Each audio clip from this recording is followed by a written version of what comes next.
Welcome to Make Change Fun and Easy with your happiness expert, Samia Bano. This is the podcast to help change makers, coaches, trainers, and healers break your chains of fear so you can create the impact and income you desire with fun and ease. Please make sure you subscribe to enjoy every episode. This podcast is sponsored by the Happiness 101 program. Hello, salam, shalom, namaste, sat sri akal, aloha, hola, ciao, bonjour, buna, and privyet. It's really, really good to be with you again. And I hope you will be very glad that you have joined us today, because we have a very special guest joining us today, and we'll be talking about a topic that, I'll be honest, we haven't dealt with before on this podcast. So this is a little bit of an experiment for us, but I really hope it's something that's going to be beneficial, and so that's why we're doing this. So what am I talking about? Let me tell you who our guest is, first of all. So our guest is Ponsi. Ponsi is the founder of FOREVERWELL Center. And I will let her tell you more about herself in just a little bit. I will just say, like, right now that, our primary topic for today is not about what Ponsi does for her work normally, which is holistic health, holistic healing. We are going to be covering a different topic. We're going to be talking about our loved ones who have passed away and what we have experienced in that context, and preparing for the passing away of a loved one, or maybe even your own self eventually, because both Ponsi and I have recently lost people in our lives close to us, and we have been finding it helpful to talk to each other about our experiences, and we hope, as I said, that it will be helpful for you also. So that was my little heads up for you on what's coming up in this episode.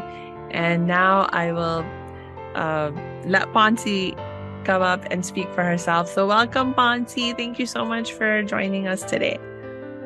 Well, thank you so much for having me here. This is it's been so excited. I was counting down to meet with you this evening on the topics that I'm not an expert, but I know it's one of those we all have to face it. So I would like to share my recent experience with you and your audience, and I love your opening. I mean, there's just warm and welcome and transparent. Your show is gonna be different today. My background is in wellness, and I gave my own title as wellness engineer. My background is really, really all science, in human factors engineering, but somehow the calling is different. But I kind of merged the two worlds by being creative and blend creativity from my left brain with my right brain. And in the past decades, I discovered that my calling is actually in helping other people heal in their wellness world. Also preserving my background, which is from Thailand. I have lived here in the United States since 1980. So I am kind of like born in Thailand and made in America category. I just faced my long lost friend,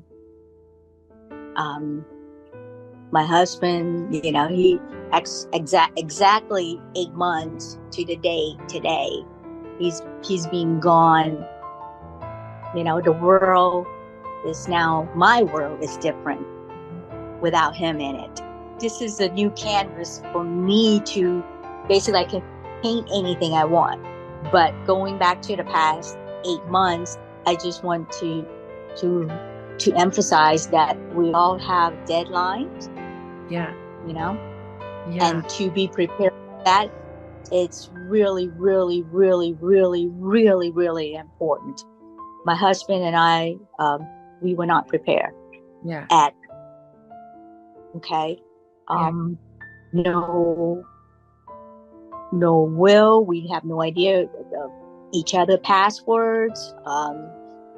No matter, even if you write it down, I'm sure you're going to face a lot more challenges. Yeah. But all I can tell you is there are so many coaches and helpers out there, as far as not just supports, but laying down the foundation. Did you know there's a EOL coach? Tell me more. What is EOL? Hey, thanks for tuning into this episode. Hope you're getting value out of it. For your information, this episode has been sponsored by the Happiness 101 program. Are you a change maker, coach, trainer, or healer? Are chains of fear holding you back from making the impact and income you desire? Using a unique combination of positive psychology and the spiritual wisdom of our most effective change makers, the Happiness 101 program helps you break through your limiting beliefs and manifest the abundance and success you desire with fun and ease. Interested? Book a free Happiness 101 exploration call with me, your happiness expert, Samia Bano. Just use my online calendar link in the show notes. Now back to the show. End of life coach.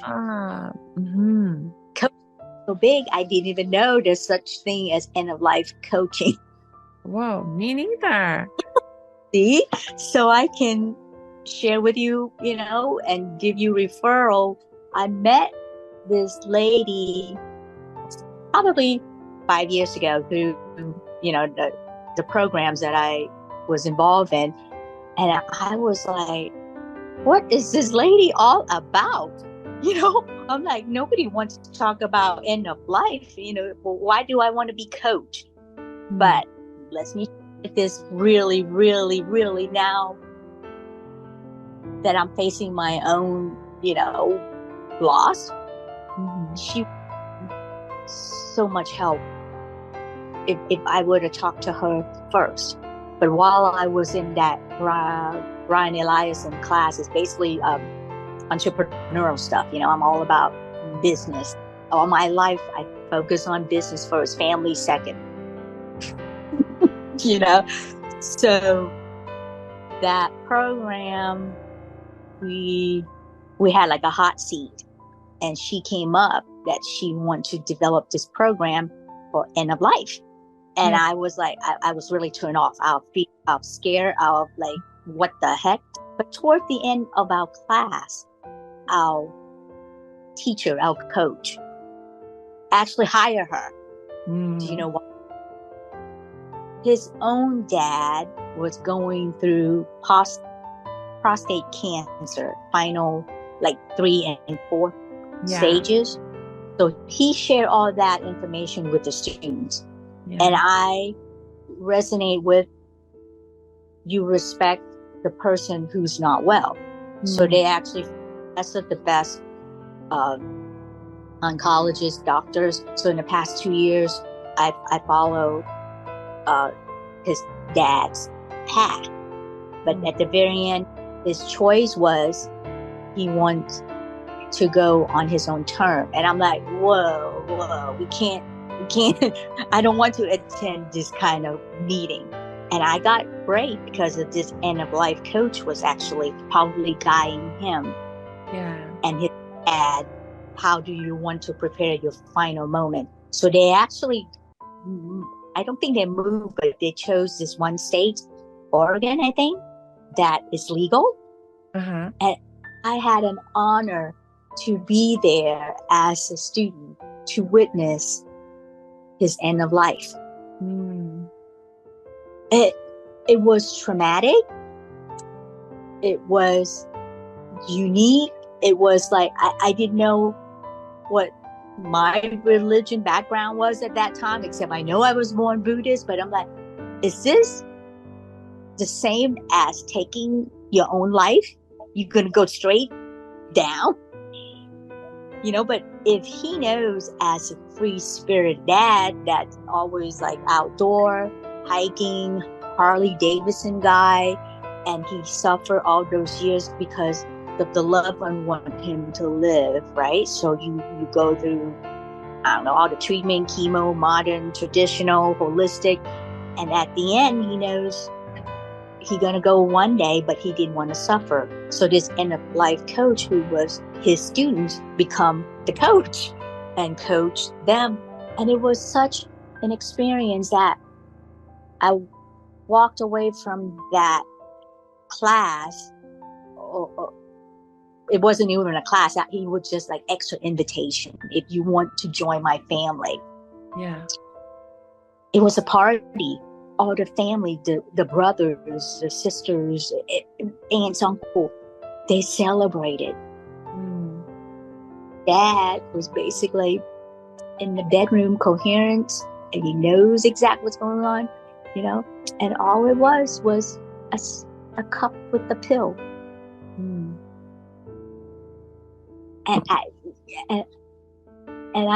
I don't know. I mean, if I were him, would I have chosen that path? I don't know. But as him, you have to respect his choice, how he want his EOL to be. Yeah. Yeah. Without having to suffer, without having to go through financial burden, you know. But that's why not focus on how you want to go. But my point is there are helps out there. Not just counseling after someone is gone, but before. Yeah. So you can make the decision, not just in, financial with the will and estates and living with, but the process of before, during, and after. And I'm sure grieving and all of that is coaching. Yes. That's a great point, Ponsi, that there's so much that goes into being as prepared as you can be for your own passing or someone else's passing. I mean, like you said earlier, in some ways, you can never be prepared. There will always be, a certain amount of discovery, things that you will find yourself feeling or experiencing, or just things that come up that you didn't anticipate, even if you have done all your preparations.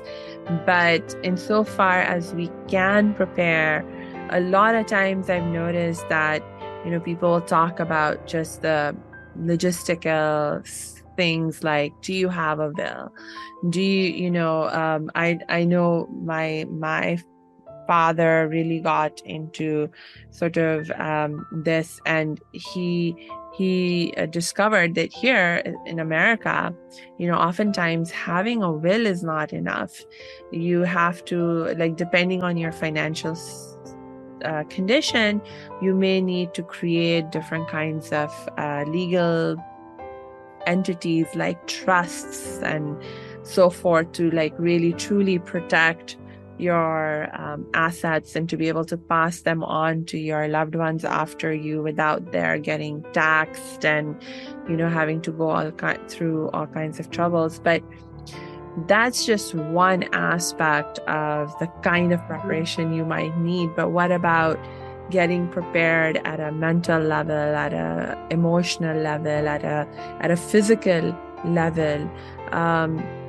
What are some things that you have been discovering or practicing that have been helping you, or if you think about in terms of hindsight, what would you advise somebody to do to prepare, let's say, at a mental and emotional level? Okay. It's kind of overlaps. Yeah. Because the severity of to how to cope thereafter a lost one, it also depends on how well prepared for your final departure. Because us, we didn't get to say goodbye. We actually had a mini fight just before that night.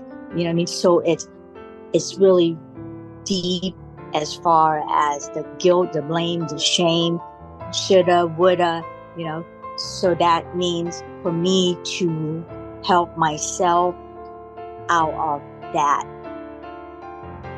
regret, I have to do more work in the mental part. Yeah. Compared to someone who's been on, who's been ill for a while. Yeah. That you have a chance to say whatever it is still on your mind. So, love each other, hate each other, forgiveness. Where did you hide the treasures, and all of that. Then when that final day came and you part each other, yes, you can cope better.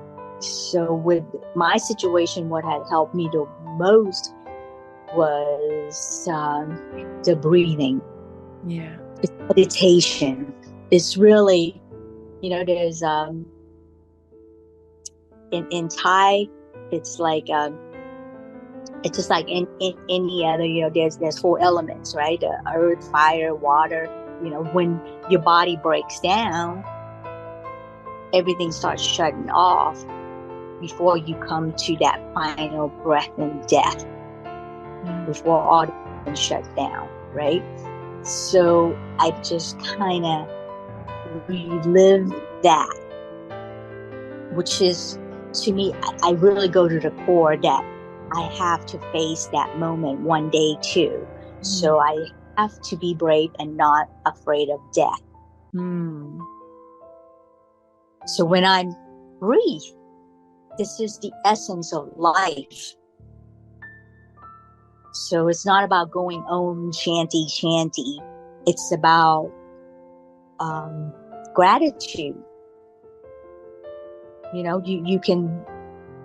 can say everything from this guru, from that teacher or whatever, but without this simple exchange of oxygen, carbon dioxide in our body, and if you're not mindful about these 4 elements, that eventually everything breaks down and goes away. You no longer can breathe. Inhalation, exhalation.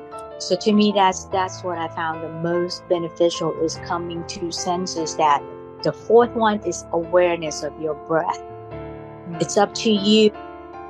How do you want to choose that? More like a guest, the door, the grief, the darkness, the devil, whatever it is that take your loved one away, or so it's your choice. If you're aware, are you going to welcome this guest, or are you going to chase away?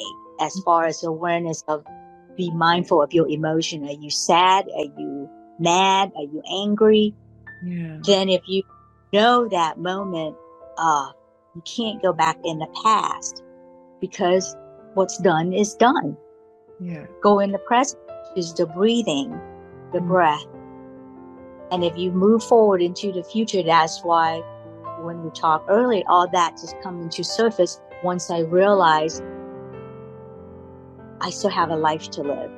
Yeah. It doesn't matter what it is in the future, whether you believe in reincarnation, you're going to be with God or wherever you go. It's this lifeline between the first breath that you take once you comes out of your mother's womb and the final. So if you hook yourself up to any machine, that's why there's graph up and down. We all have our up and down, our up and down. That's what living and life is all about. So it's up to you whether you want to rely on pharmacy, drugs, alcohol, because if you cannot cope, you're going to rely on bandages, which is not a true help to get out of your situation. Yeah. So to your question in short is really being mindful meditation, and you can practice it from, walking meditation, sitting meditation, even when you're lying down, because I learned from the Buddhist monks. And you can go so deep, and there's so many gateways, because if not, you can really put yourself in a hallucination world. If your mind are not grounded and strong enough, that if you hear something, sense something, that could be your mind playing a trick on you, especially if you're deep scar from your emotion, from the trauma. Yeah. And that makes a lot of sense. I mean, to be present in the moment, to be grateful for your own breath in the moment, that is very, very grounding. And as you were talking, you made me think of like so many different things. I was reminded of, in the Muslim tradition, when we hear that somebody passes away, the traditional response that we are taught is to say, to God we belong, and to God is our return. And I think there's a similar language or teaching in the Christian tradition also, from dust to dust or something along those lines. And it was just making me think about also from a mental, emotional preparation perspective, because when you feel distress and that sense of trauma at losing someone, those feelings are a reflection of how we are thinking and what we believe about death, you see. And so I think what at least, for example, these spiritual traditions, what they're trying to teach us is to begin to sort of shift our perspective a little bit, and to remember, as you were saying, that the end is coming for all of us in terms of life in this world. And so if you can sort of begin to shift your perspective and to realize that, and then maybe that's becomes part of the preparation, as it were, for that moment, whether it is that you're facing it for yourself, or when it comes for somebody that you love, that you realize, okay, it's like we keep not wanting to face the fact that we all have to right face this end, but it's actually a huge aspect of our reality, of our lives. And so perhaps part of our preparation is that we we just remember this and we remind ourselves of this, because also one thing that you kept mentioning, Ponsi, that, really touching for me is, that if you remember this, then you can take action to say what you need to say, to express the love that you need to express, and, do what you would love to do. Like you were saying, that you are now going to make the time to travel and do the traveling that you want, because you're not willing to put it off any longer, Right. Fascination.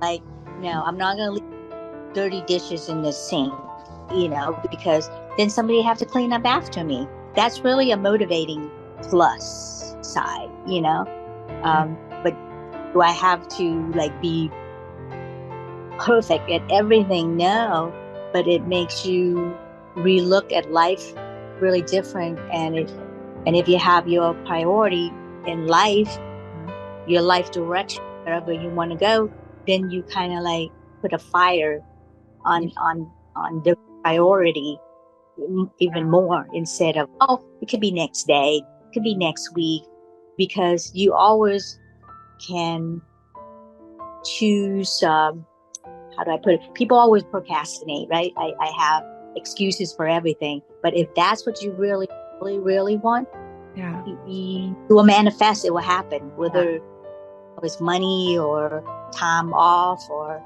anything at all.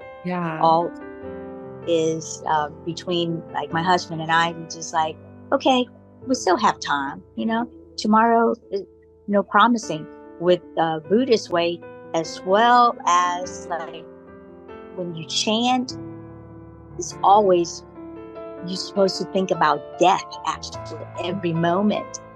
And that's why I really dislike going to Buddhist service, because that's what the monk, the Buddha, always constantly remind you of. Because deadline's always out there, but you don't want to know it. You're always in denial. So every time we chant or something, it's also every breath that you take, you always think of death. And I'm thinking, okay, I'm learning law of attraction. Why do I want to attract death? Now I know. It's reality. And you just made me think about from like a Buddhist perspective, and please correct me if I'm wrong. I've only studied a little bit of Buddhist philosophy and so forth, but one of the core teachings of Buddhism is about how to end our suffering in this life, because it's like life, in some ways, life is suffering. If you're alive, if you're living in this world, you will suffer. But the Buddha went on the quest to figure out how to end the suffering, and one of the lessons that I learned in studying Buddhist philosophy about what the Buddha taught about how to end our own suffering is to sort of let go of our attachment to things that we cannot control.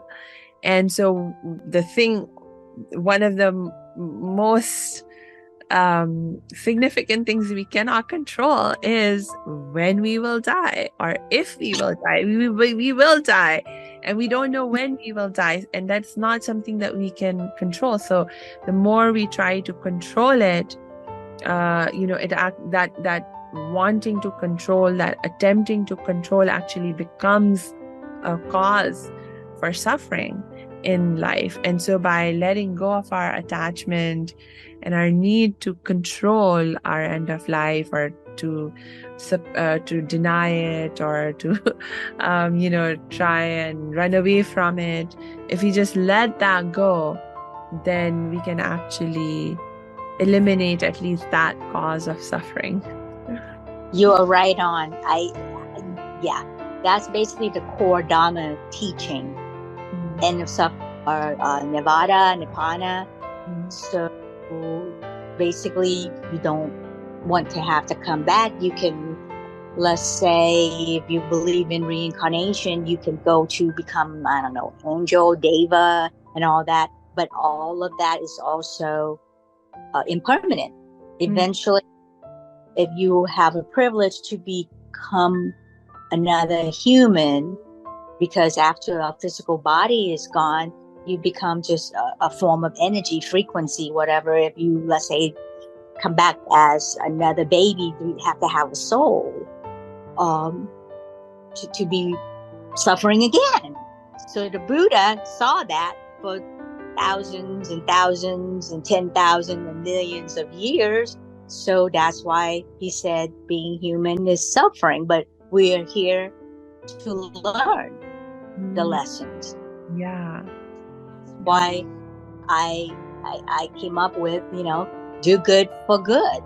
Don't just do good for you, or for you. I do good because it's a good thing. Do good for good. Yeah. And not to worry if there's a next life, if there's a next galaxy. We all know now, with all the telescopes and satellite, there's many other possibility of other lives beside human exist somewhere. So who is there to say after we transform into this invisible light of energy, we're not going to be floating out to another galaxy or universe? You know what I mean? So it's pointless to argue all of that, but just do good while we're here. Yeah. So to stay present in the moment. I think that is another really huge emphasis in Buddhist teachings, is it not?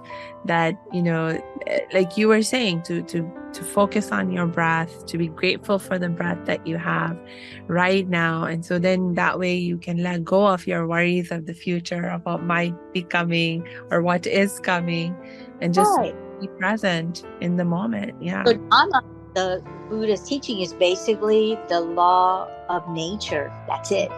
Yeah. Life would exist without oxygen or chemical exchange, just breathing. That's it.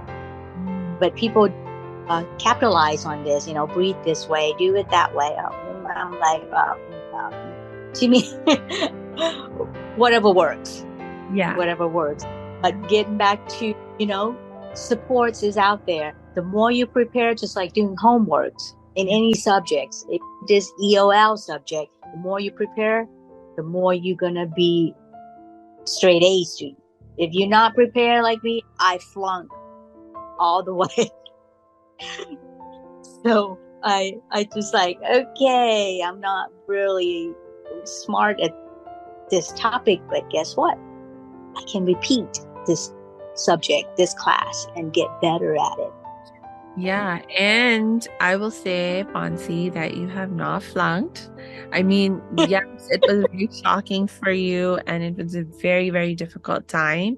But the fact that you're here, you're talking with us about this, this is proof that you had enough strength, you had enough know-how, you had enough capacity to deal with even that trauma, and to, you did what you could do, and it has brought you to this point, and you're going to continue to do better. I trust that, and you're going to continue to heal and learn and grow from that. So you have not flunked. I don't think so.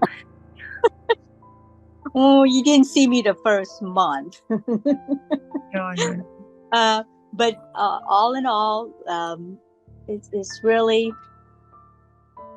it's, I don't even know what to say. It's like, I become an example for other people. My clients, they all learn from Russ and I now. We just couldn't happen. No way that Ponsi's in the wellness world. No way that her husband's gone. She's a wellness coach. She's a wellness engineer.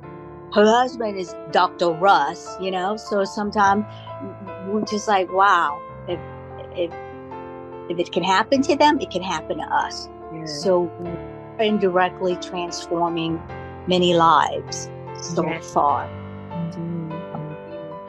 And that's something really appreciating about you, Ponsi, because as hard as it has been for you, you are still finding that in your heart, that compassion and that will to help other people, even now. Thank you so much for that. I so appreciate it. I appreciate you, because for me to talk about my own experience, it really is a true healing journey. And I hope you and your audience can not just having sympathy, empathy, kindness and all, but take what you can, even one thing, to improve your life, your current life, even just knowing how to breathe better. Yeah. And all these resources that I have, none of it's going to be helpful if you're not grounded, if you're not stable. Because if we were going to talk about how did we prepare the will and all that, you can get online, you can go anywhere, and the best resource is actually the funeral home. And I would never even thought about that, but after I approached them, the way they approached me, I'm like, wow. And everything is basically all free. It's like right here. how to select certain things, like how do you want to be buried, how do you want to be remembered, the statistics, I'm like, wow, I don't even need a lawyer. And counseling and all that too, if you just have your neighbor, your best friend that can understand, you just need to not grieve alone. Talk about it. Groups are always out there, you don't have to go through this alone. Yeah. Sometimes you want to be alone for some time, and that's okay. But eventually, the path to healing is to go back out into the world, to reconnect with other people, because we are, by nature, we are social creatures. We are not meant to live alone for extended periods of time, or to suffer all by ourselves for extended periods of time. So if you need to be by yourself for a few days, a few weeks, take that time, but also just try to keep in mind that eventually you will want to begin to take steps and reach out to other people and reconnect with other people and get help and support. And one thing that my gosh, I was talking about this with one of my cousins who recently lost her husband. So my brother-in-law, basically, who passed away. And in his case also, it was a very sudden passing. It was unexpected. He was in his 40s, so like a young person. But in any case, one of the things that my cousin was sharing is that not everyone is willing or able to talk to you about everything, in terms of like you have like so many different needs in this kind of a situation. You need so many different kinds of help, like in some cases, you may need legal help, legal advice, because complications might arise in that direction.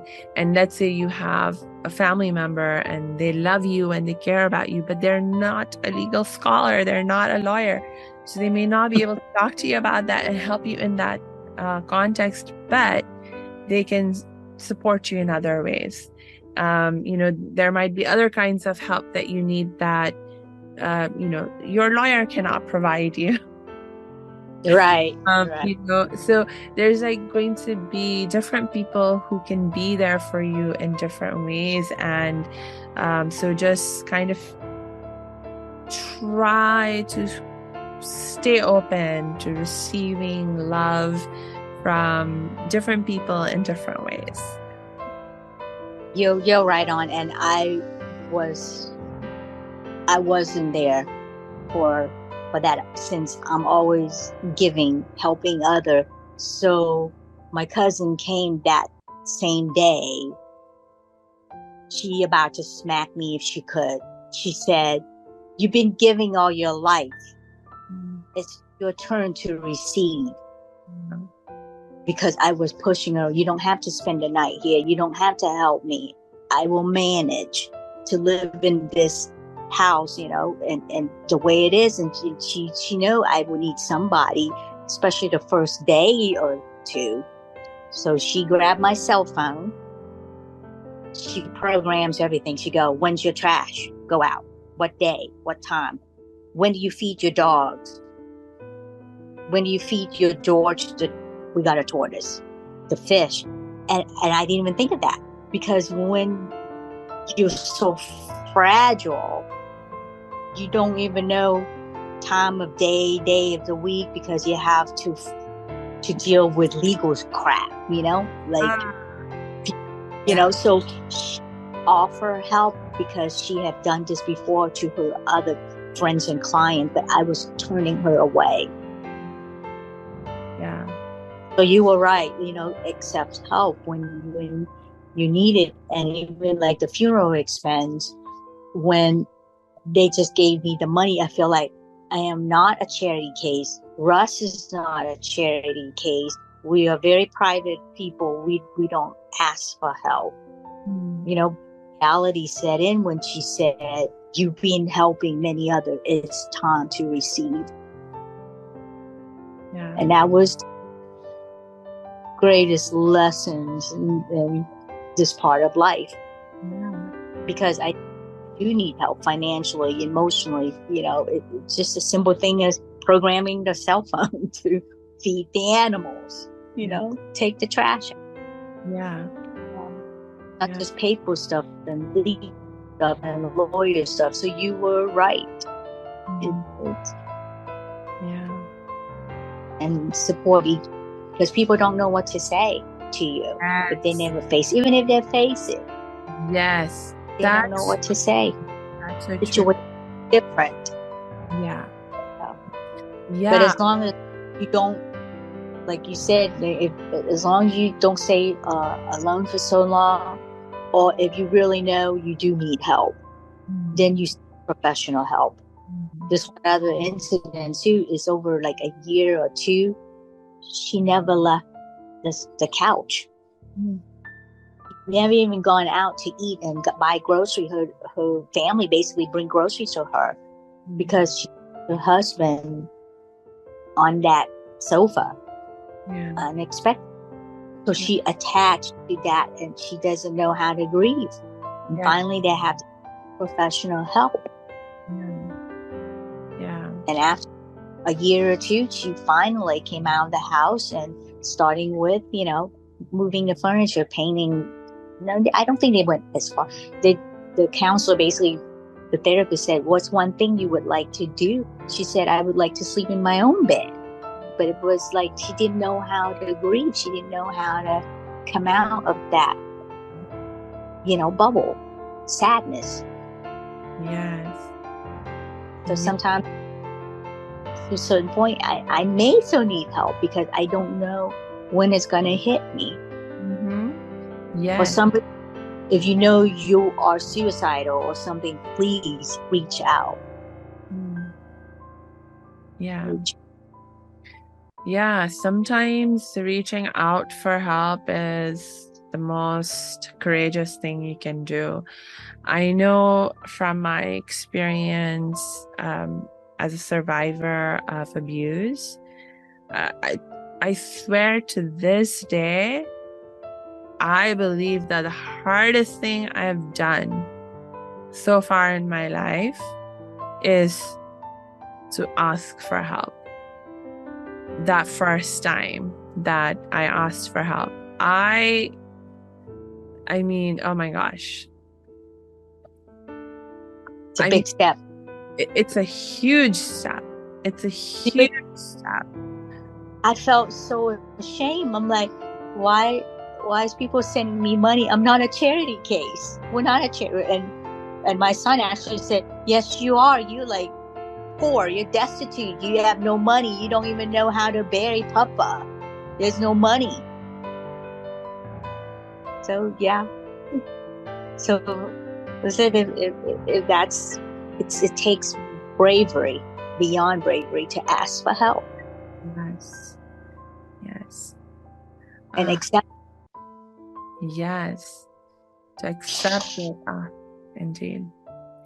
Yes. To ask for help takes humongous courage. And then to accept the help in different forms that it comes, that also takes lots and lots of courage. Yes.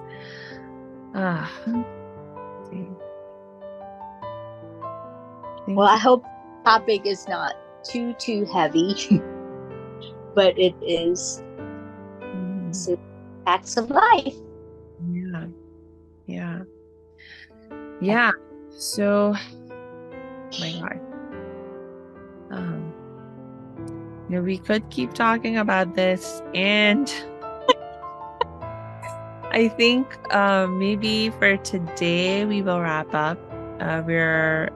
We have been talking for quite a bit of time. I don't have to talk. I'm enjoying your company, and yes, hopefully me too.